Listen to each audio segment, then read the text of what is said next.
Hello my cutie followers, অনেকদিন পর একটা ভিডিও নিয়ে চলে এলাম। তো ভিডিও শুরুতেই যে মিষ্টি ব্রাইডকে দেখছো, এটা হলো আমার একটা দিদি। তো দিদির বিয়েতেই কী কী করেছি সেগুলো তোমাদের কিছুটা দেখাবো। দেখো, দিদির সাজ কিন্তু একেবারে কমপ্লিট হয়ে গেছে। আর বিয়ে বাড়ি বলে কথা, একটু সাজুগুজু তো করতেই হবে, আর সাজা হবে কিন্তু ভালো করে ফটো তোলা হবে না, এটা তো হতেই পারে না। তাই জন্য সব সুন্দরীরা এখানে ফটো তুলতে ব্যস্ত হয়ে গেছে।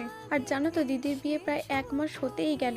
আমি ভিডিওটা বানিয়ে ভিডিওতে কি ভয়েস দেবো এটা ভেবেই ভয়তে আর ভিডিও বানানোই হচ্ছিল না। আজ সাহস করে আমি ভিডিওটা বানিয়েই ফেললাম। বিয়েবাড়ি মানেই কিন্তু সুন্দর করে সাজা, ভালো ভালো ফটো তোলা, আর অনেক অনেক খাওয়া দাওয়া করা, মজা করা, আনন্দ করা।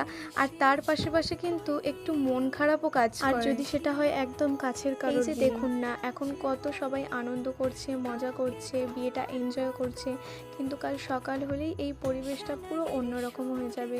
দিদি সমস্ত স্মৃতি পিছনে ফেলে কালকে চলে যাবে। এটাই তো নিয়ম, বলুন। যাই হোক, অনেক ইমোশনাল কথাবার্তা বলে ফেলেছি, আমিও একটু ইমোশনাল হয়ে গেছি। তো এবারে বিয়েটাকে এনজয় করুন। সবাই ফটো তুললো, আর ব্রাইড আর গ্রুমের ফটো তোলা হবে না, তাই জন্য ওদেরও ফটো তুলছিল। কথা বলতে বলতে মেন পার্ট চলে এসছে, বিয়ের মেন পার্ট, সিঁদুর দান।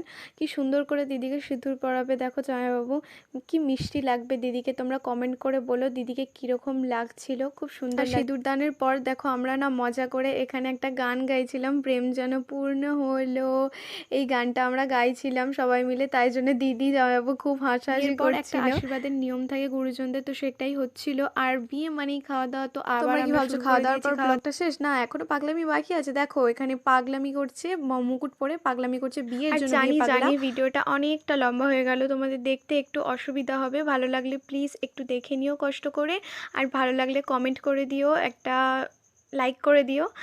আর সবাইকে কেমন লাগছিল জানিও। লাস্টে একটু অনেক ফটো শেয়ার করেছি। রিসেপশনের ভিডিও তাড়াতাড়ি আসছে।